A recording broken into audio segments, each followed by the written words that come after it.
Sabal khair.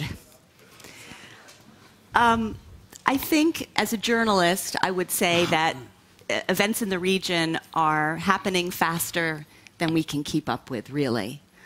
It is dangerous to cover these stories now taking place in the Middle East and Northern Africa. Some of my colleagues have been killed. It's difficult to get access to some countries. So at a time when the truth is more important than ever, it's more difficult to get to than ever.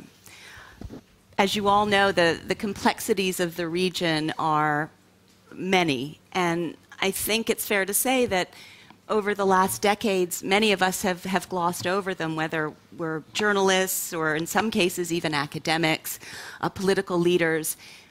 But there's new urgency to really understand those complexities, and that's why we have this distinguished panel today to help us gain some further understanding of what's happening and what the rest of the world can do to help these countries with their new governments, in some cases in the process of trying to get rid of old governments. We have leaders who've had no political experience because they haven't obviously been given the opportunity to do that. Or to get into the political game previously. Whether or not they will be successful, in large part, has to do with whether or not they can deliver jobs to their people. So there are many questions that this panel will want to address, and I think also we will have to touch on the changes of dynamics in the region, the alliances, the allegiances, how much the international community should be involved, how much the international community should stand back, what's the role of the United States, the EU, the Arab League, the GCC, and frankly, I think a lot of people are curious about who has what agenda. So I'm not the person you want to hear from. The panel is, and I'm going to introduce everyone briefly, then turn to each of our panelists with a question, a leading question, and then as soon as possible, I want to get to the audience because I know all of you have questions as well. I'm going to try to keep everyone quite brief, so if I have to interrupt anyone, whether it's a panelist or someone in the audience, please don't think I'm being rude. I've been warned. It has to sort of flow very, very quickly and very nicely here this morning. So, first of all, we have Amin Gemayel, the former president of Lebanon, the founder of Beit al-Mustaqbal think tank and El-Kitaib party in Lebanon. From a very distinguished family, a well-known family with a long political career and a very busy present. Then we have Lady Catherine Ashton, who is the, I want to make sure I get the title right. I always think that you're the foreign policy chief for the EU, but it's the High Representative of the European Union for Foreign Affairs with a very impressive career in the United Kingdom prior to taking this job, including being leader of the House of Lords, but now in a position where I think there's probably more and varied responsibility than ever before. Governor Tim Pawlenty, who was also a majority leader of the House of Representatives and running for president for a period of time, but with a real passion for world affairs and particularly the Middle East and Northern Africa, and who actually led a team of election monitors in Tunisia recently, so definitely has a lot to offer to this debate. And then Prime Minister Mahmoud Jibbril, who got the National Transitional Council of Libya up and running when things were starting to kick off in that country, resigned when the Gaddafi regime fell, but was such an important face and personality for all of us around the world as we followed the Libya story, which is far from over, and we'll talk about that shortly. Now, I want to get to Lady Ashton and talk about the economic piece of this puzzle, because as I mentioned, and as we all know, if people don't have jobs and economic security, it's not going to go well for these countries in this very sensitive situation. So let's talk about what the EU is thinking about. Thank you, Amy. And can I say how nice it is to be back at the Brussels? It doesn't seem 10 minutes since I was sitting here a year ago. I call this economics meets politics, that the political changes that are taking place need to deliver for the people of this region the real things of their lives: jobs, education for their children, somewhere to live, a future. And what we have to engage in internationally is making sure that both sides of that are part of what we offer in support. These are their countries. These people will decide their futures. But those who want the support to move towards democracy also need the support towards a strong economy. And so where I think the European Union has a, dare I say, unique role to play is in bringing economics meets politics to bear on the issues and problems of the region. Okay. President Gemayel, I want you to add to that, but also to talk about Lebanon a little bit right now, because I think that just before the Arab Spring kicked off, everyone was concerned about what could happen in Lebanon with the tribunal indictments coming down and the fact that Lebanon is very much seen as a proxy place in the middle of a very volatile region. Can you talk about, add on to Lady Ashton's comments about helping these economies, but also talk about what the impact on Lebanon has been of all of this? You know, I'm coming from a region which suffered a lot for decades and centuries, as well as coming from a country, Lebanon, who suffered the same. And my family, my party, we had to suffer a lot of very difficult moments, assassinations and so forth. And in the meantime, maybe we are at the eve of a new era in this region, in the Middle East. And the main problem, how to build a better future for the area, the problem of culture. We need the culture. That is the main point for the time being, is the culture of democracy, culture of freedom, culture of togetherness, culture of respect of others. Those are the need for a better future for the Middle East. And we can't build a fair Middle East. We can't think about any kind of economic program or something else without without focusing on this culture. You know that in many countries in the Arab world, for decades, for centuries, they didn't implement any kind of experience, any kind of culture of democracy, of freedom, and respect of pluralism, and so forth. So I have some suggestions. I'm thinking about some keys how to focus on the culture and how to develop this culture of democracy and freedom. Between those keys, the economic development in the area, because poverty leads to extremism. There is from the governance, a new governance. We have to educate people about the governance, accountable governance. There is also the role of the media. We know that during this revolution, the Arab world, the youth and the media played a major role to ignite and to develop such kind of revolution. So we have to focus also on the media and how to also not to educate the media. It's not they won't accept such kind of approach, but to find a way with the media, the international media, that they have to serve also this culture of democracy, and the role of Lebanon too. Lebanon, which used to be the example of democracy and freedom in the area, and the most important, how to establish a harmonious coexistence among the various religions and ethnics and civilizations. So those are some ideas, some keys, how to approach the new era, and to educate the people. We have a new reform of education. That's some keys.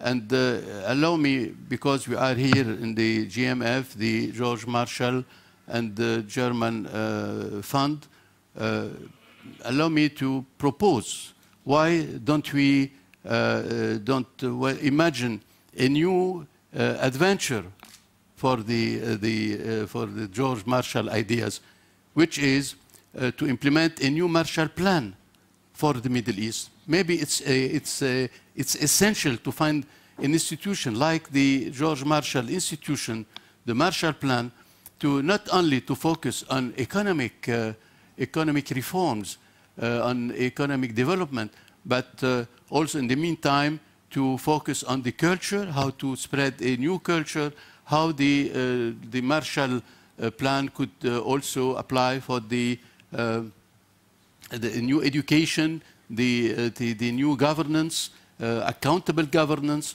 and its ideas are essential for the time being, and maybe the GMF could play a major role, and we are here to help on this, and it could be a kind of modus operandi, how to achieve this new culture, how to improve this new culture that I'm talking about, and GMF could play a major role in that field. Thank you. Mumtaz. Okay, I was going to go to Governor Pawlenty next, but I think I need to jump to Prime Minister Jibbril, because yesterday here at the forum, people were saying, or one of the questioners suggested that Libya had been abandoned after the fall of Muammar Gaddafi. And I think coming from what President Gemayel was saying about needing to develop a political culture, needing to develop economic culture in some of these countries, do you feel that Libya has been abandoned since the fall of Gaddafi? And what do you think right now the international community can do to help develop the economy and the political culture of Libya? I'm afraid that statement is not far from truth. You know, Libya was at the center of attention, probably of everybody, on the 17th of February, simply because of its strategic position, of its position of strategic commodities such as oil, natural gas, renewable energies, etc., etc. It seems that our partners forgot that in Libya, when the regime fell down, the state fell down also, you know, which is totally the opposite of what took place in Egypt and Tunisia. And it's a tragic mistake, it's a fatal mistake to abandon Libya now, because now Libya is in a political vacuum and security vacuum. And vacuums don't remain vacuums. Extremism might spread at any moment, and I'm afraid its early indicators are there right now, you know. It's really shocking for me, you know. Libya was at the center of attention, everybody was concerned about Libya. But the moment the regime was down, everybody disappeared from the scene, you know, except from those intelligence elements on the ground, of course, you know. But other than that, I mean, as President Gemayel said, you know, Libya is a unique case, and as in Libya, as in the Arab Spring, what we need now is a different understanding. I'm afraid there is a widening gap now between this and new phenomena. 2 years ago at Genoa, at the GMF, I was arguing the case that the future of the Middle East will be shaped by the dot-com generation. This dot-com generation is totally connected to this global culture, you know. They are not basically connected to the old roots of the Middle East and the Arab culture.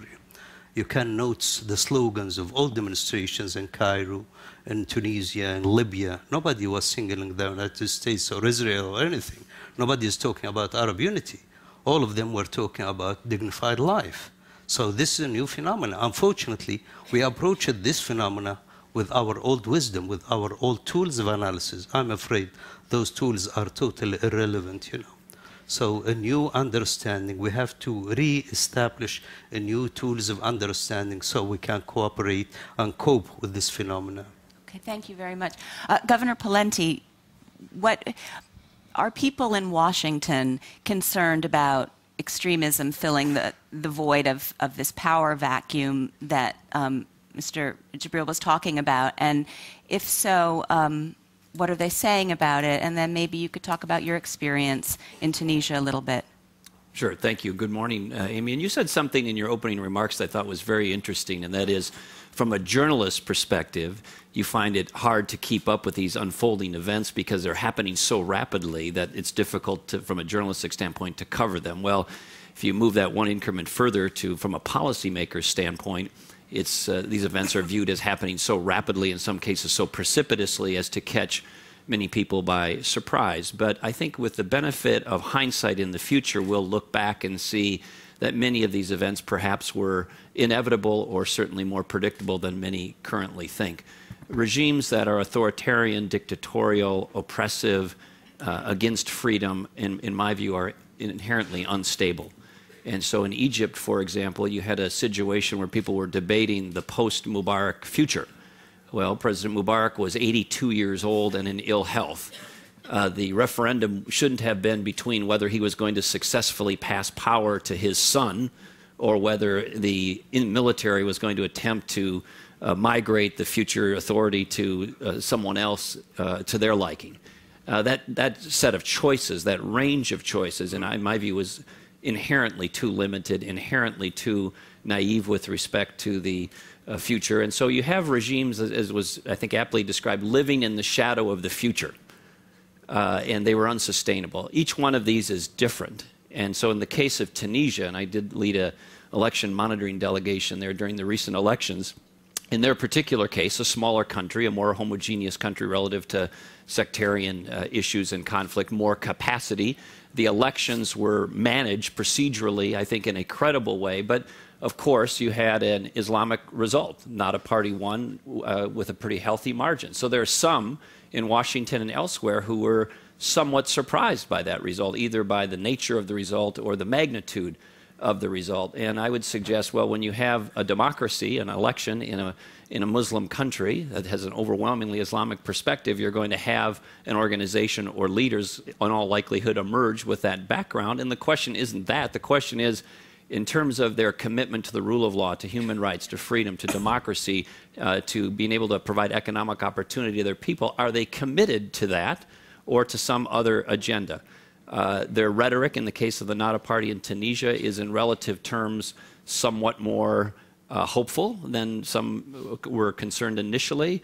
But the proof will be in the pudding, and the answer is we really won't know for a long time. And we'll judge them not by their speeches they gave in the recent elections, but in their behavior, in their success of meeting the needs of their people over a longer period of time. And then lastly, I would just say we need to have capacity if we're going to have democracy. And the hard work of capacity building through various organizations and groups and countries who have that resource and that interest is a really important part of the future. And it's hard work and it's important work, but we need to roll up our sleeves and do it. I think with all of these new parties, particularly the religious ones, it will be interesting to see how they change as they become leaders and in government and with power, and whether they're up to the task, and if so, how they change. I think people will be curious to see, because obviously groups in opposition, be they religious or not, have slogans and have a certain popularity, especially if they've been oppressed. But when they get into power, are they ready? Are they up for the challenge? And they may well be. We'll have to see. I think, actually, I should turn it over to the audience now, don't you? Because we've got a lot of people, we've got a lot of countries in our panel that we could talk about, and certainly a lot of political angles. So I think that we'll turn it to the audience. And I think what I'll do is take 3 at a time like people were doing yesterday, and then we'll divvy them up among the panel members. So.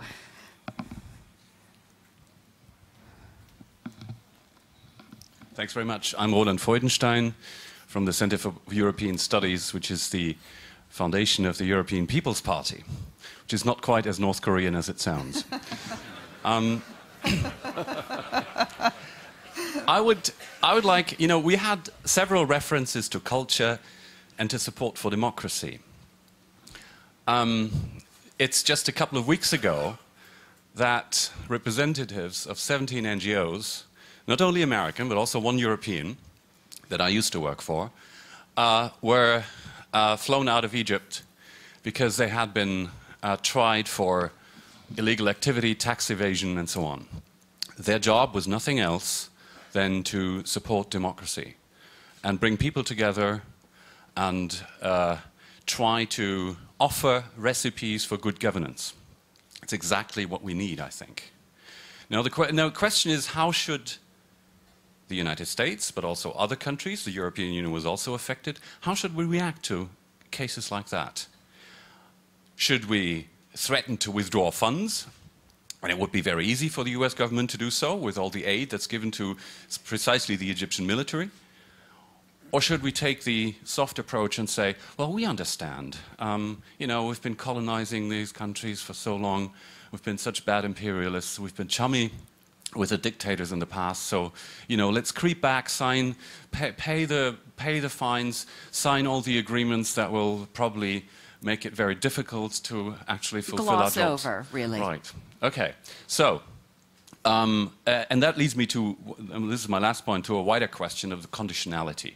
How conditional can the European Union and the United States and other democracies be with the new governments when we've been so lenient with their predecessors?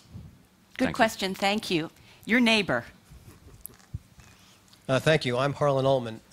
My question is in the form of two brief observations.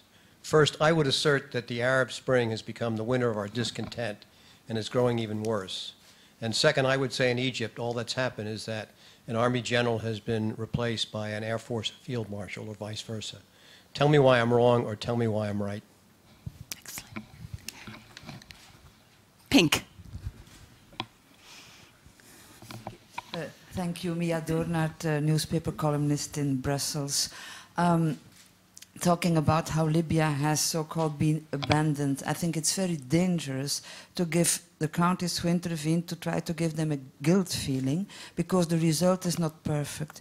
Because as we are now debating what to do in Syria, you get a feeling of damned if you do and damned if you don't. We are being blamed for not intervening in Syria. We are being blamed because the result in Libya is not perfect. Of course it's not. And it's not our fault, as Mr. Jamail very rightly said. The basic problem is not poverty, it's culture from which the poverty is a result. And if a dictator like Mr. Gaddafi creates a scorched earth, which is there, nobody can make 1,000 flowers of democracy grow. So I do not think we should blame ourselves. And if we treated with dictators in the past, you have to take regimes as they come.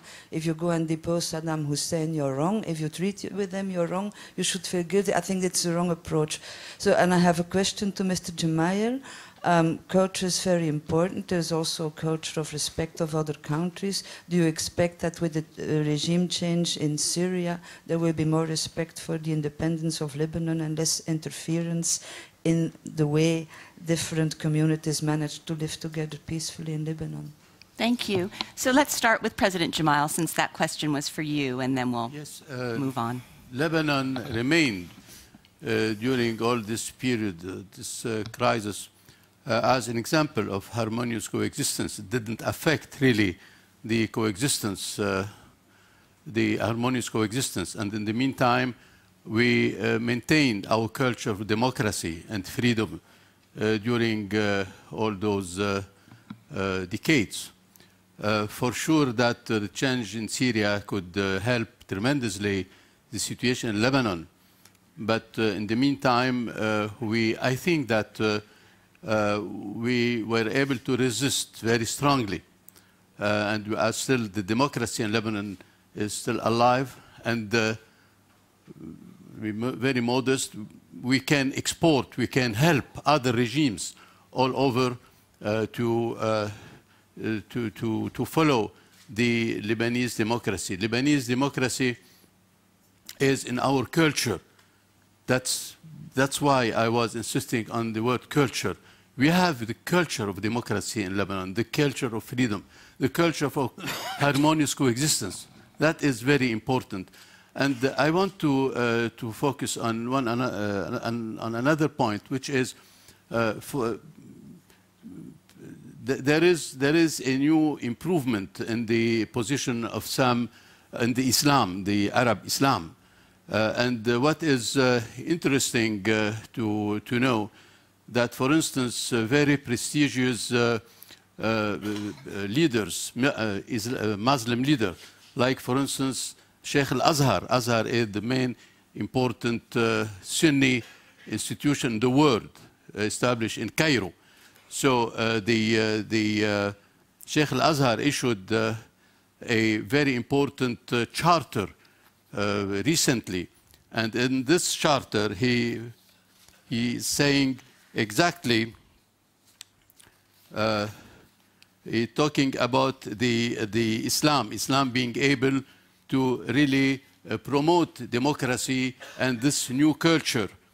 And he said, and I quote, he said, Al-Azhar embraces democracy based on free and direct voting.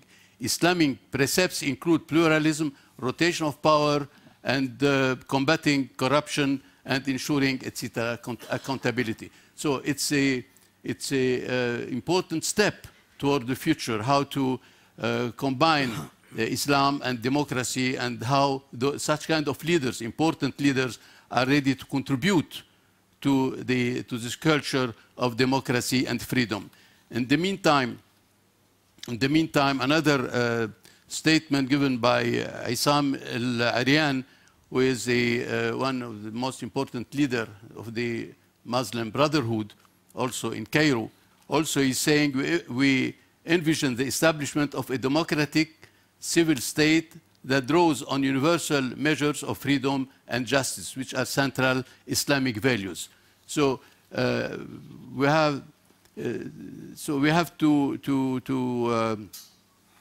build on those statements, on those this new Islamic approach in the Arab world, and because we need to cooperate with those Islamic leaders if we want really to succeed, because the influence of Islam in the Arab world, and if we want to succeed, we need to really give it a chance and help those leaders.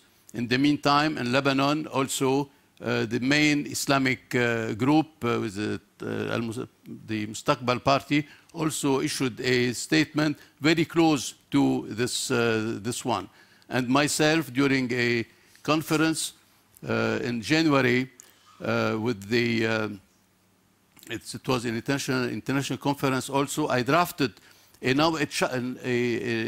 kind of charter, which could help the emerging regimes in the Arab world to adopt this culture, to follow the culture of freedom and democracy. So there is a chance now, beginning with those initiatives, to build a new Arab world and to help those revolutions to lead to a new era, an era of democracy, tolerance, soft power, and so forth. Thank you, President Jamal, and thank you for sharing those comments with us, because I don't know if everyone was aware of them from the religious leaders. Conditionality, I think that's a good question for both Lady Ashton and for Governor Pawlenty. How much should aid be conditional on events, facts on the ground? We had a recent informal foreign ministers meeting of the European Union called the Gymnich, and I put on the agenda the spectrum of engagement to isolation, partly because sometimes the news part of what we do is about the tough sanctions that we might take, the hard end of conditionality. And much less is actually said about the whole political process and the way in which you're trying to engage in different ways. My general view is that engagement is pretty much always better than isolation. There are exceptions where you have to say, we will have nothing more to do with this country, this regime, while these things happen. And in that framework of engagement to isolation, you also have to work out what it is you're trying to do and what conditions you place upon it. When we saw the situation of last year and the massive changes that were going on in our neighbourhood, I was reminded that when I took office, I said we should be judged as Europe by the effectiveness we have in our own neighbourhood. It's also, by the way, what I think our friends across the Atlantic feel that Europe should do. We should take responsibility for our neighbourhood. And that meant rethinking and rewriting the policy and the ideas that we had. And we came up with the idea of more for more. And what really that says is, we will move faster with you. We will support you more, with more resources, with more capacity building, with more money, with market access, with the mobility that you need. And we will go as fast as you go. But on the way to that, this is about the values that we hold in the European Union. And there are many countries of the 27 and soon to be 28 European Union members when Croatia finishes the process. There are many people within those countries who themselves have been down the very bumpy, difficult road to democracy, who will be more than happy to share their experiences and their knowledge, but also to recognise that each country is different, and there's no difference in looking at the countries in our neighbourhood. The final point I'd make is this, that on the basis that engagement is usually better, it's about engagement with people. And it is about saying our willingness to support is based on ensuring that all people are included. Not surprisingly, for me, it's a big focus on women. When I was last in Libya, I was at a conference of 200 Libyan women. I know that colleagues from the European Parliament have met with them again recently. It's really important that that engagement is more for more and absolutely about inclusivity. And where it's not, then on the spectrum of engagement to isolation, we have to move in a different direction. Thank you.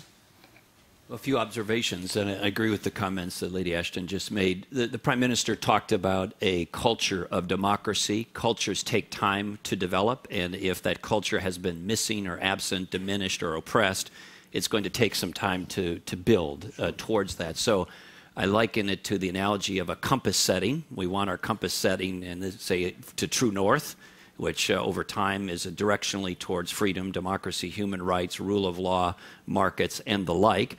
The winds and the waves and choppy seas may blow us to the side for a little bit, but we must steer back to that compass setting, those compass settings. So in terms of conditionality, whether it be on military aid, economic aid, there are certain levers that the EU, the United States, and many others have, one of which is to make sure our leaders speak consistently and clearly and unequivocally about those values.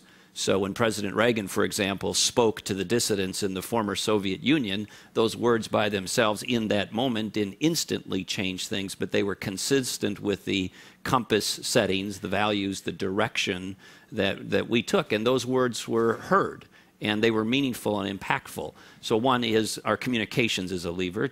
Two is the conditionality of the aid that I just mentioned. I agree with Lady Ashton's comments on that, which was between full engagement and isolationism, you have to be nuanced and thoughtful about how and when to exercise or retract those levers, and each case is different.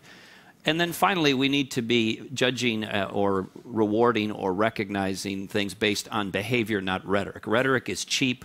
Rhetoric does not result in the kinds of outcomes that we want absent the right kinds of behavior. So in Syria, for example, we had many American officials trooping to see President Assad and his British wife, and they came back with the conclusion that certainly this individual is a next-generation reformer. It turned out to be deadly wrong. He's a killer. He was hosting and transiting people who went into Iran and killed American soldiers. He is a conduit and an enabler of Hamas and Hezbollah. So to look back now with the benefit of hindsight to say, impressionistically, we were going to embrace him based on imagery and rhetoric, when in fact his behavior, even then, and certainly more recently and certainly now, reveals a very different and more deadly story. We need to be clear-eyed, not based on the flourishing rhetoric, but based on the behavior and the results and the outcomes. Yeah, I mean, hindsight is 20/20 vision, Yes. and sometimes I wonder about those who've been beaten up for engaging Gaddafi. and whether, in fact, they were doing the right thing, trying to build a relationship with the Gaddafi family, or whether they should have seen the signs that it would never work. But anyway, we'll never know exactly the answer to that one. Let's get some more questions from this side. 1, 2, 3. Oh, and you'll be the next, I promise. 4. We'll do 4 in this case. Thank you. My name is Mohammed Al-Abdullah. I'm a Syrian human rights activist. I want to get back to President Gemayel, as we're neighbors. I want to flitter more with him. Regarding Lebanon and the democracy in Lebanon, the incidents in Syria is dividing Lebanon, and it already has started. Pro-Hezbollah and pro the Syrian and Iranian regime, supporting of the Syrian regime, and they've been abusing the refugees. They've been trying to return the refugees from the north, versus the March 14, the liberal people, who's trying to support the revolution. Furthermore, the position of the Lebanese government has been very shameful in the Security Council. They had very bad position, even worse than the Syrian government. The Lebanese representative of the Security Council was even worse than the Syrian. Furthermore, it's not dividing Lebanon only by Sunni and Shia, which is expected thing and understood. It's dividing the Christian community. And the very irritating thing to see the head of the Maronite church, Bashar al-Ra'i, to shift to a megaphone for the propaganda machine of the Syrian government, accusing the revolution of being Salafist, accusing the protesters of being targeting the Christian. And furthermore, that's why we're telling the policymakers in the US, if you don't act now immediately, this conflict in Syria or the revolution could shift to a civil war and is going to drag the neighbors, because we have very vulnerable neighbors, Iraq and Lebanon. Thank you.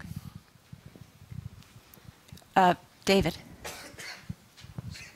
David Ignatius from the Washington Post. I think it's fair to say that President Obama has tried to take the United States, to the extent he can, out of the first paragraph, we might say, of the story of change in the Middle East, and let Arab people feel that they're writing their own history at last. This is sometimes called strategic reticence, generously, other times called leading from behind. Does this panel, which is vitally interested in the U.S. role, would you like to see more assertive American action in the Middle East now? And briefly, Lady Ashton, I want to take advantage of your presence here to ask you if you'd give this group a brief progress report on your negotiations, contacts with the Iranians, and where they may be leading. Thank you. Okay. Andrew Khan Nomura. I suppose one thing we could offer our neighbours in North Africa and the Middle East is membership of the European Union, but we're not going to do that, as Morocco discovered 30 years ago when they applied. So the question I'd like to ask the panel is, what sort of regional integration mechanism do you think might work in the Arab world? Because without that, we will continue to have regional instability. If one could build up some form of political and economic, particularly trade integration in the region, you can contemplate a reduction in tension. In 1945, it was impossible to consider that Europe would be a peaceful region as it is now. Can we contemplate such a future in the Arab world? Thank you, and we're going to get Laura down here. Thank you. Thank you, Laura Blumenfeld, the German Marshall Fund. I'm just picking up from David Ignatius's question. I'd be interested to hear from each of you just a brief critique of the Obama administration's response to the Arab Spring, and then possibly 2 specific concrete suggestions of how we might improve the situation. It could be humanitarian, military, whatever you think might improve the situation. Okay. I think that we'll start with defense of Lebanon vis-à-vis Syria. Yes. In fact, let us be very clear. The Lebanese people are divided between pro and anti-Syria, pro and anti-Assad. It's very clear. But in the meantime, let us consider the bottle half full instead of half empty. We were able to preserve a kind of neutrality within Lebanon and to preserve the export of the the political violence from Syria into Lebanon. And we were able, during the Syrian fightings, were able to keep the political process going on in Lebanon, to preserve a take care government, and I think that it wasn't at all, and it is not very easy for Lebanon to keep stability, because what is essential in Lebanon for the time being, regardless what's going on all around, is to keep stability. Stability is essential for many, many reasons. That's why, regardless the divisions among the various political parties in Lebanon, we were able to keep a kind of dialogue between inside Lebanon concerning the Syrian crisis, and the government is trying also to keep a kind of neutral position, because any involvement could be a disaster for the Lebanese unity, Lebanese coexistence, and so forth. And we are trying to do our best to also help the Syrian people to achieve liberty, to achieve democracy, but by political means and not being involved directly in the Syrian crisis. What about refugees? Where do you stand on refugees? We have, for the time being, about 10,000 refugees in Lebanon, roughly 10,000, and the Lebanese government is trying to handle this issue, and we don't have a major problem, but the problem could become more serious whether have an additional number, and at that time we'll have to face maybe security problems and economic problems, as long as you have to feed all those people. Okay. Prime Minister Jibreil, I want to bring you in on 2 points that sort of from 2 different questions, but one about Arabs writing their own history, or rewriting their own history, I should say, and then the other that I think is relevant to Libya is about regional integration and how you see new patterns of integration in this post-Arab Spring environment. Okay, as I said before, this phenomenon is unprecedented in the history of the Middle East, And when regime change is concerned, I think we've never been through this process before. We've been through too many coups d'etat in the region since World War II, but a real revolution like the French one, we've never been through one like that, So for our friend who asked about the Arab Spring turning into winter, it's just a reminder for the French Revolution. We did not talk about democracy till after 82 years, So this is a historical phase that we have to pass through. It has to rain before we can get flowers, It's going to take generations and generations. Democracy is a culture. It's not only structure. The easiest thing is to have a parliament and parties, but to have a cultural democracy, a democratic behavior, this is the real essence of democracy. And this is a question of changing and deconstructing and reconstructing the socialization process in the region. A new educational system, a new way of upbringing our kids, a new religious interpretation of our religion, a new media system. Those are the 4 apparatus of creating a new values through which we can have a new value system. What's compatible with this process is that we have a new generation which is connected to the rest of the world, which is completely different from my generation or from the present generation. This is a new phenomenon. So we have an opportunity for us to write our own history and to connect with the rest of the world. The first point is that for the West and for the Arab Spring countries, we have to read from the same page. They are approaching us with their own perspective. We have our own priorities. It's legitimate, and we appreciate that, for instance, for the West and the United States, that they are concerned about chemical weapons in Libya. That's a legitimate concern. We are concerned too. But they should not forget that we are concerned also about developmental issues. We are concerned about how to collect arms from the streets. We are concerned how to have a new educational system.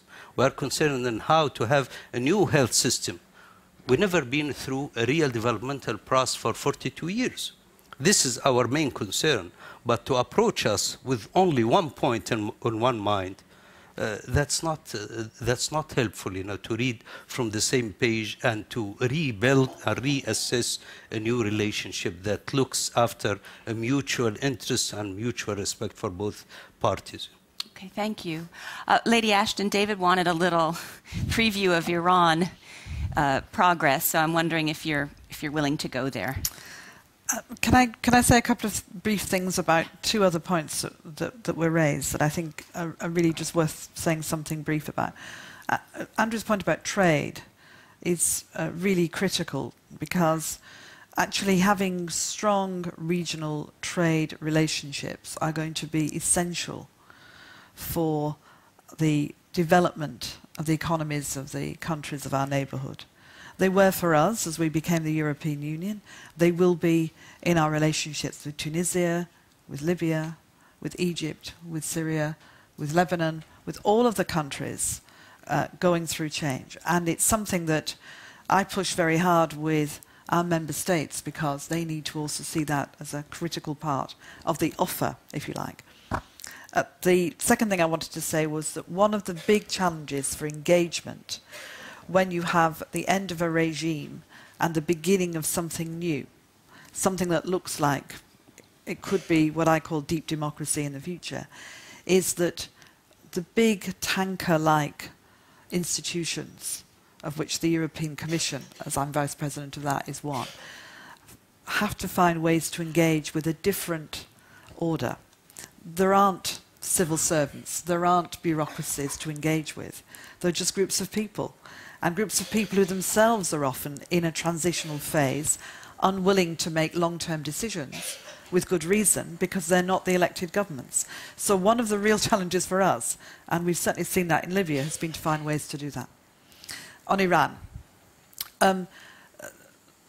as you know, I announced that we had received a letter from Dr. Jalili, which, together with the 6 political directors from the countries mandated by the Security Council, the United States, China, Russia, United Kingdom, Germany and France, we have decided that there was enough within that letter to propose that talks should resume or begin, depending on how you want to look at them. And we met this week, the political directors with me, to discuss how to take that forward. And we're now in contact with Iran to set the date and the place. I can't give you that now, but in the next very short time, I expect to be able to do that. Just 2 further comments. One, if this is successful, it will be a sustained process. So we should be thinking of this as the beginning of a process. And therefore, everyone should be aware that it will take time. There's a lot to do. And secondly, that when we meet, we will be looking to ensure that what is being put before us, if you like, is a real willingness to have a sustained process too. Thank you. Governor Pawlenty, critique of President Obama's handling of the Arab Spring. Well, Amy, I'll want to respond to this gentleman's question about Egypt and the swapping out of military authorities. You know, the Arab Spring and the Arab Awakening and its aftermath is not a guarantee. It's a window of opportunity. Said another way, a vacuum. It will be filled in some manner. So there will be a competition for how it is filled. And in order to buy space and time for hopefully a development of a culture of democracy, there's things we can do by way of capacity building and help that have been referenced here. So I would suggest, sir, that it's not a guarantee. It's an opportunity. It is an opportunity to compete for a better future, compass setting towards freedom and democracy and related opportunities. But the hard work and the competition for that space and for that future is now on, and it is incumbent upon primarily the people of those individual countries to vie for a better future and to fill it, hopefully enabled by well-intentioned people who are committed to freedom and democracy around the world. And the alternative, an 82-year-old dictator who was not long for the world either way. I mean, it wasn't a choice between what was and what is. Mubarak was gone either way pretty soon. And this relates to David's question. You know, as we think about the opportunity to lead, and starting with the principle of when you see wrong, call it out, perhaps one of the last straws that broke the camel's back was Mubarak stealing the 2010 parliamentary elections in Egypt. And not a word was uttered, or not much of a word was uttered, in terms of those committed to freedom and democracy. The world was largely silent on the phenomena of Mubarak stealing the 2010 parliamentary elections. Now, would it have made an ultimate difference in terms of how the events unfolded subsequent had leaders stepped forward and called that out? Maybe. But it's certainly from within Egypt, the one more increment of tolerating corruption, stealing of elections was at least an accelerant to what happened, a partial accelerant, a variable. And then beyond that, this isn't the forum for direct criticism of particular leaders, but I do think it's important for those in positions of leadership to minimally call these things out as appropriate in a timely and clear manner with those compass settings that I talked about earlier. And I also think with respect to how we go forward, there isn't a cookie cutter. You know, there isn't a recipe for each of these countries. We have to have some sophistication and some thoughtfulness around how each one is handled with an understanding of the context, history, previous relations, opportunity, capacity, relations going forward. But in all of that, set the compass to true north, towards freedom. If we have to circumnavigate around an iceberg or an island here or there, that's perhaps predictable, but we need to steer back towards those values and reward, encourage, all of that to the fullest extent possible.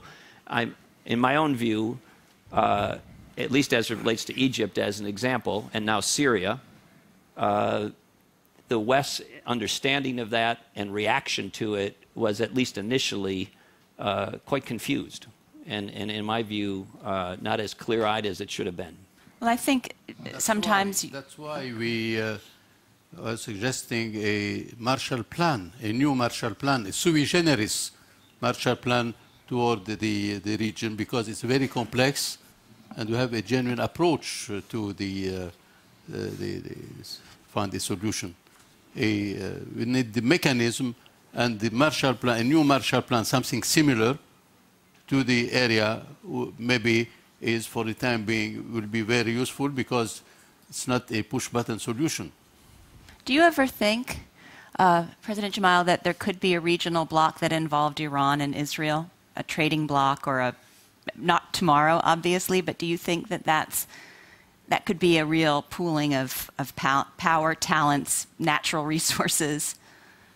So it's early to answer your question because we know very well that the Iranian issue is actually very, very critical, and we know that there is a real problem, a real dilemma concerning the situation in Iran. But in fact, what we are looking for in the near future to find a comprehensive approach, comprehensive program to how to reconcile this region and to imagine a new era of cooperation, and mainly the most important word is partnership, a partnership between the East and the West, between the West and the whole Middle East, that we need a partnership to build the best future for the area, for the region, and it's an objective. Should we get some more questions?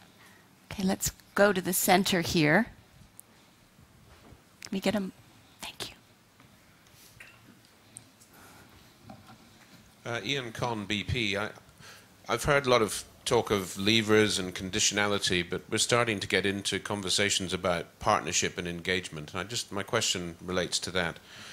Clearly, we're aiming to build and rebuild trust between Europe, the US, and the countries of the Middle East and North Africa. That requires understanding and cooperation, which requires engagement. And my question really is about style of engagement. Does the panel think that we have, on each side, appropriate style of engagement in order to start to rebuild trust? And if not, what's the one single thing that you would change in order to improve our chances of a better engagement? Okay. Let's go. Thank you. Anne-Marie Slaughter from Princeton University. I just can't resist pointing out, given the panel yesterday on global Europe, where is it going, that today we're asking Lady Ashton to brief us on her lead in the Iranian negotiations. And I want to ask her both to respond to former Minister Jibril's comment about abandoning Libya, and also perhaps to give us a quick summary of where you are on Syria, because last night Romanian Foreign Minister Mladenov said the EU should really be in the lead. Thank you. My name is Belmahi from Morocco. I want to make the following statement. The Maghreb region is the least integrated region in the world. Less than 1% of this trade between the countries is so low.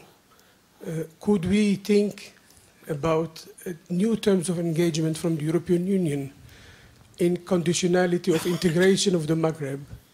Second, Morocco signed an FTA with the United States. Could it be enlarged to the rest of the Maghreb countries that did their homework in terms of democracy, and open up trade as a base for better integration and democracy in the Maghreb? Thank you. I think I want to stop at 3 because I think it will be easier for us to get through these. Lady Ashton, the comments about Libya maybe being abandoned and Europe taking the lead on Syria. What are your thoughts? It's great to see you, by the way, as always. Not surprisingly, I disagree that we've abandoned Libya. In terms of, I think, the media and the imagery, not surprisingly too, Syria has become the picture that we're all looking at, and where we're all putting as much effort as possible, and I'll come on to that. But in terms of what we're trying to do in Libya, from a European perspective, we've worked out very clearly with the interim government, with our colleagues and partners from the United Nations, where we think we can add value to what's happening. So people looking at the security sector reform, border management, how to support the growth and development of this infrastructure of capacity to be able to ensure that delivery can take place by a government that didn't have an infrastructure before. I think what I was alluding to earlier about the challenges of trying to engage with those who themselves are interim is difficult on both sides, because you're trying to set down a long-term strategic plan as much as short-term help. And what Europe does extremely well is be there for the long term. And equally, these are leaders who don't feel that they can always answer for the long term, because they're not going to be necessarily the elected leaders of the future. And so trying to work out how to do that is quite difficult. Having said that, we've been clear that we need to engage with Libya on the issues I've mentioned, on support for women. We took a group of women from Libya to observe the elections in Tunisia, of engaging on education, on health, on all of the different areas where we can support the people, and to begin to think about too how we can support them to make sure assets get back to Libya and how the economy can grow later. The obvious example of that being that so many Egyptians gained their income from working in Libya that when they all left, that created an additional set of issues for Egypt that could be resolved by people coming back to Libya. It's never fast enough. And there's no doubt that we can do more and we can do it better. But the commitment is absolutely there. In terms of Syria, it's Bulgarian Minister Nikolai, who I know feels extremely passionately about this. He has a long personal knowledge and history in Syria. For my part, I think it's really important that we are working closely with the Arab League, the Organization of Islamic Cooperation, and most importantly of all with the UN. And we've set up that group with the EU again to work together, a kind of, we called it during the work we did on Libya and still do, the Cairo group, we call it now just a contact group. But those organizations coming together to work out not just what we do now, but actually what we're going to do when we hope we see the end of violence, the end of Assad, and the move forward. My view is that we have in the shape of Kofi Annan somebody of enormous experience who has taken on an incredibly difficult challenge. And he has asked, I spoke to him the day before yesterday, we keep in touch, and he has asked that we support him, that we give him the chance to try and make the difference, and we allow him to find a way through on behalf of the United Nations and of the Arab League. I think that's what the European Union should now do. And so we are clear from the Foreign Affairs Council. We are continuing our sanctions on Syria. We have continued to increase them on individuals, on entities. We continue to have a delegation on the ground who are in touch with people. We continue to meet the opposition groups and to urge and encourage them to engage with each other and to be inclusive. And I believe we should continue to support Kofi Annan in his mission, support the Friends of Syria, and drive collectively as the international community. Thank you, Lady Ashton. You want to add something to that, don't you? Mr. Jibbril, I also, go ahead, but I would like you to address the rebuilding of trust issue that Mr. Cohn had between Arab world and West. And I know as an American, we're always faced when we go to the Arab world with and even before the Arab Spring, with a lot of anger about policies, American policies that have gone wrong. So take it. Well, I just want to go back to what Lady Ashton just said about that the European Union has not abandoned Libya. First of all, at least during the months where I was presiding over the cabinet, you know, I really appreciate what the European Union did, you know. They've been there, you know, for us. And Lady Ashton personally, you know, she pledged all sorts of support. But what I'm talking about is reconciling priorities, you know. If our priority in Libya now is building a national army and collecting arms from the streets so we can have order back and have elections carried out on time in June, these are the most important priorities for us right now. When you provide us with a different assistance, such as empowering women, we appreciate that, but it will not be felt because it would not touch the real nerve. So people will feel that we've been abandoned. You know, we are in desperate need to have order back. We are in desperate need to have our sovereignty protected because we've been violated by almost everybody. You know. So these are the utmost priorities for us right now. To rebuild the trust, the first thing, as I said before, is to read it from the first page. We come to the table with no pre-imposed or pre-designed agenda, that this is my agenda and I want you to fit in. No, we develop the agenda together. As I said, this is a new generation. This is a new era. It won't fit at all, and it won't be productive at all to approach it with old agendas or with old policies. Simply what took place is we have a 67% population, young people, less than 40 years old. And those are the ones who carried out the revolutions in the 5 countries. But when the West and the rest of the world started dealing with those countries, they started dealing with the elites like myself, you know. which means that the real people are still out of the picture. And they're going to be back to the squares, Tahrir Square and Al-Mahkama Square, because they have not been included. Their dreams, their agendas, the ideas about a new world, about a dignified life, it's not been included. Not in our agendas as old elites in the Middle East, and definitely not in your agendas because you have preset agendas. So you can expect more instability in the region to take place as long as those people are still out of the picture. Governor Pawlenty, rebuilding trust. I wonder if you think that the United States has learned lessons from policies in the past that have not gone over well or been perceived to be helpful in the Middle East. And also, do you think that the Americans are coping with the fact that there has really been a deficit of Arabists and people who understand the region, I think it's fair to say historically, and if the United States is going to continue to be able to affect events in the region and work with the region, it seems to me something that needs to be addressed. Well, I will address that, but I think it's related also to this gentleman's question about styles of engagement. Yes. And like leadership, there's different styles of leadership that can be effective. There's different styles of engagement that can be effective, but in the end, they have to be effective.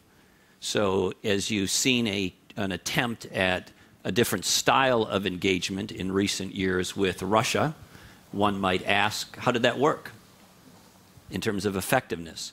You saw a different style of engagement with Syria, reestablishing the ambassador there, reassigning the ambassador, assigning the ambassador after the previous administration withdrew it, and other steps like that. How did that work? You saw an effort to reach out and engage Iran several years ago, at least aspirationally. How did that work? So these are interesting questions about styles and aspirations, but over a reasonable period of time, the measure has to be, did they work? And there's a very big difference between being popular and being effective. And in the end, we need to be effective. And so as it relates to Russia, as it relates to Syria, as it relates to Iran, if you were an academic grader as to the effectiveness, not just the style, at least in recent years, you might suggest not so well on the effectiveness meter. In terms of the lessons more broadly for the region, from a United States perspective, we have, I think, some unique capabilities, relationships, capacities that remain vitally important for the region and for the world. It was Prime Minister Netanyahu himself who said on a television interview not too long ago, there really is only one country in the world who can address on a sustainable basis the potential military nuclear threat that is emerging in Iran. There is only one country who can ultimately address that, in his opinion, on a sustainable basis. So I think, can we all be mindful of the lessons of the past? Of course. Can we learn from that and strive to do better? Of course. But there are certain capabilities and certain capacity, whether it be in democracy building, economies, and the like, that I think the United States is well positioned, in some cases uniquely positioned, to continue to play a very vitally important role on these agendas. Okay, I don't think anyone has addressed the issue of integration in the Maghreb. I don't know who wants to take that one, and then we'll move on to more questions. Okay. Maybe you're the neighbor. Well, I think I agree with him, because the relationship, either inter-Maghreb relationship or inter-Arab relationship, it's not that, the trade relationship in the Arab world, for instance, inter-Arab trade relationship, is always around 9% of it, the total. It's been like that since my birth, I think. So I think rebuilding trust is very important.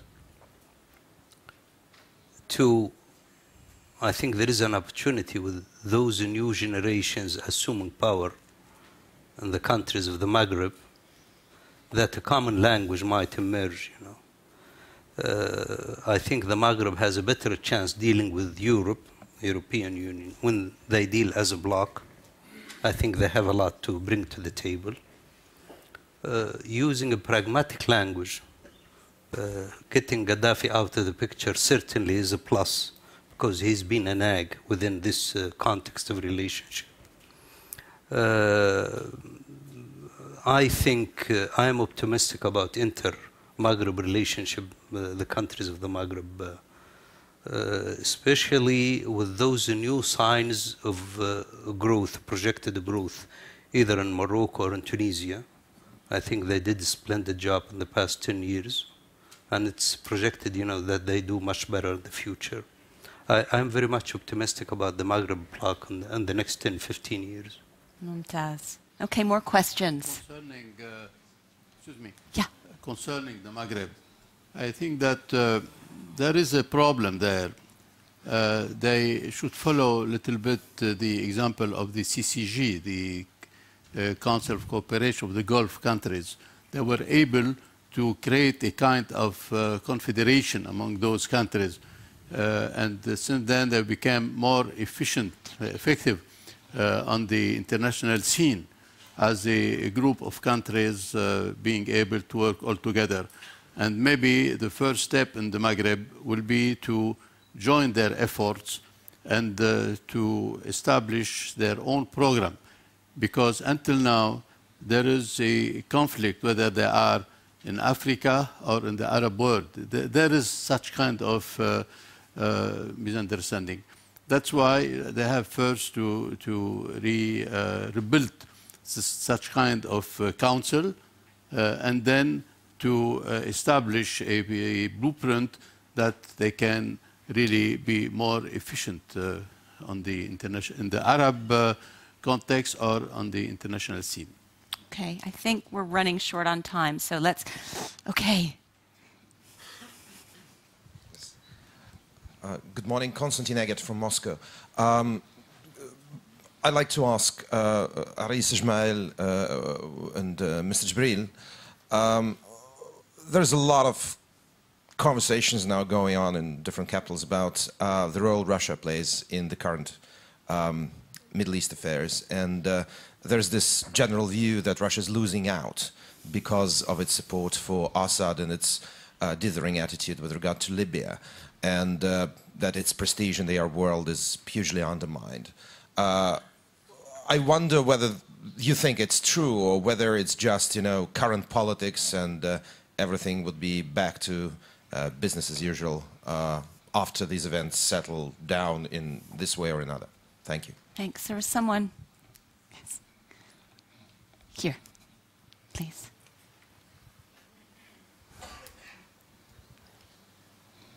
Mike Lignatieff from Canada.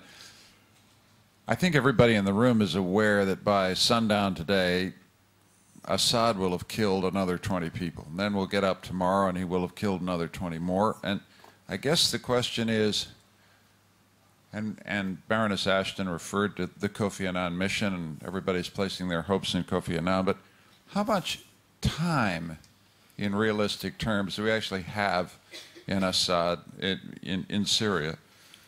And where is Governor Pawlenty's compass pointing him in relation to what's going to have to be done here? Or are we essentially saying this is over because this guy is going to keep going till he puts this place back in order? And is that a result, a consequence that this room is prepared to accept? Okay, I think to be fair, we should get someone over here.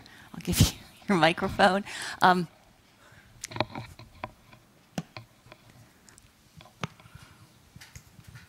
Radwan Ziyada, Syrian National Council. Actually, I need to endorse the question that David asked, but also for Lady Ashton. We really appreciate, of course, the response of the EU on the crisis in Syria. But yesterday, the EU actually issued next round. Now they included 126 individuals. But the sanctions will not work. The same day, the news that Iran and Russia, they're supporting and supplying more. And yesterday, we're getting the news from Latakia for actually new shipments coming yesterday from Russia to Syria with no weapons and no equipment. This is why I think now the time for the EU to change the course on Syria, to be more serious, as they did in Libya, and more calls actually from Syrians who are calling actually for intervention. And this is why I think it's time to discuss how to implement the safe zone. It's as a priority now to protect the civilians in Syria. Thank you. Thank you. Okay, and maybe as we're wrapping up, because these are probably the last questions, Prime Minister Jibbril, you could talk about similarities and differences between the Libyan and Syrian situation, since a lot of people are saying, why was there a NATO operation in Libya and not in Syria? Well, I think what I would strongly recommend for our Syrian brothers, unity first, unity second, and unity third, A Syrian National Council, divided as it is, will not be effective, and you will not be heard in any circles outside Syria, But the more united you are, in our case, though we had too many differences, but we stuck to one agenda, Of course, those differences emerged after the liberation, as you can see right now, But in your case, the differences came first. This is going to affect the sustainability of struggle against the regime, So being united is a must, whatever the cost is, because without that unity, you will not be heard anywhere, The question of having international intervention, I doubt that this would happen in the Syrian case, simply because of the sensitivity of the region. Israel, Iran, Hezbollah, those powers have their own calculations, They don't intervene just for the sake of intervention. They intervene when it's safe and there is no repercussions, wider repercussions for that intervention. I think the Syrian Fida'in, the Syrian Free Army, can do a lot if there is a united command and control, and if there is a real popular support inside. To my knowledge, there was never a case in the history of humankind where a regular army managed to defeat a guerrilla. It never happened, because it's completely a different strategy and a different style, You're going to win, you're going to be victorious, no doubt about it, because the Syrian revolution, in my opinion, is irreversible. But the agony is going to be there. It's going to be more painful than the Libyan case. For them, because the Libyan intervention has been criticized and used as a model of deterrence in too many countries. And this is wanted, by the way, for too many countries in the region. They wanted to use the Libyan case as a deterrence, not to have revolution in their own countries. But in the long run, a revolution is going to be victorious, believe me. Governor Pawlenty and Lady Ashton, what should we be doing? Well, Assad is trying to kill his way to victory.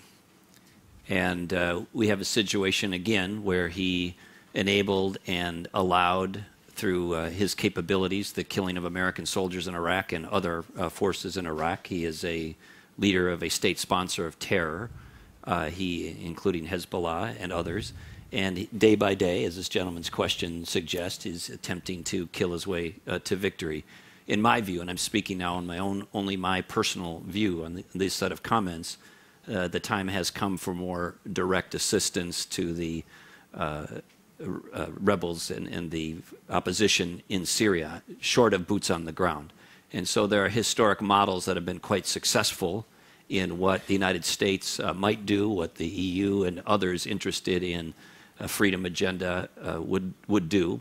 That includes Poland and a number of other historic examples. But I think the establishment of a safe zone and some more direct assistance like arming them, or do you mean financial assistance?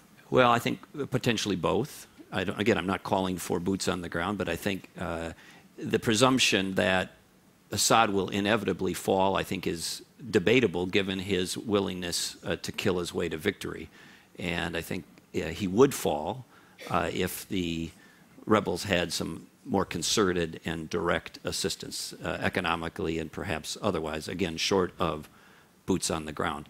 But to stand by and watch this day by day now, and over time potentially allow himself to reassert control over the country or most of it, I think is a very would be a very disappointing result, to say the least. We've talked about the differences between Libya and Syria, and I don't want to dwell on that because I think it's always a mistake to try and make comparisons. But one thing I would say is to turn our attention to the United Nations and the Security Council, because when we talk about unity, and I agree with what Dr. Jebreil was saying about for the Syrian National Council, for the groups in Syria, the more that they can come together and demonstrate two things. One is unity of purpose, the other is for the population in Syria, and inclusiveness, that everybody is included in the future. That is so important. And when I went in the middle of the fighting in Libya, I went to visit people in Benghazi. I visited the Transitional National Council, a group of, I think, 31 people who represented all the different strands of the country and who came together with an agenda that it was about the future. I remember talking about education and health in the middle of a time when people were worried about their relatives down the road who were literally fighting. But it was an extraordinary experience to see that this was a united effort. And people felt that what was happening was for all of them. And I think that's so important, that the people in Syria should feel that what is going on is for all of them. The second thing is I referred to the United Nations, and I mean about unity there as well. That in the Security Council, the lack of unity has created a real challenge for the rest of us trying to work and support the people in Syria. And I have urged the Russians and the Chinese, and I do so again, to really get behind what needs to happen, which is first and foremost to stop the fighting, to stop the killing. And as far as we can, to back the initiative that we've all put as the United Nations on the ground, which is Kofi Annan, in his efforts to try and achieve that. Now, there's lots of talk about whether we can set up safe zones and so on, and the governor will know as well as I do that that sounds very easy and it's incredibly difficult to do. It's why we're talking with our colleagues in the countries that border on to Syria to see what can be done, particularly for refugees coming over. Yesterday we had Ahmet Davutoglu joining us from the Foreign Affairs Council to talk about what Turkey is doing and how they're receiving 1,000 refugees a day and what support we can give to them. But unity of purpose is extremely important on the ground, and it's extremely important in the international community. And I think that's what my dear colleague Nikolai Ladvanov, who I think is here, I think I can spot him, was talking about yesterday with the passion that I didn't know you were here when I described you as passionate, but I've seen you, but you are. And your long experience of this is how do we create that sense of unity of purpose and direction, and how does the EU play its full and proper role? I think sanctions do matter. I think because they say politically we find this unacceptable, but they're also not going to be removed. You know, the long term as well is about trying to find a way in which Assad gets the message that he has to stop now, but he has to go. Thank you. And unfortunately, we're very much out of time. I'd love to give you one more word, President, but I think you've addressed Syria in some detail. So I think on this note, we just need to thank everyone, particularly our panelists who've helped us shed light on so many issues. Thank you, Amy. That was terrific. Thank you so much. It was really an excellent start to the day. We're going to take a coffee break now, be back at 11:30, and we'll talk about jobs.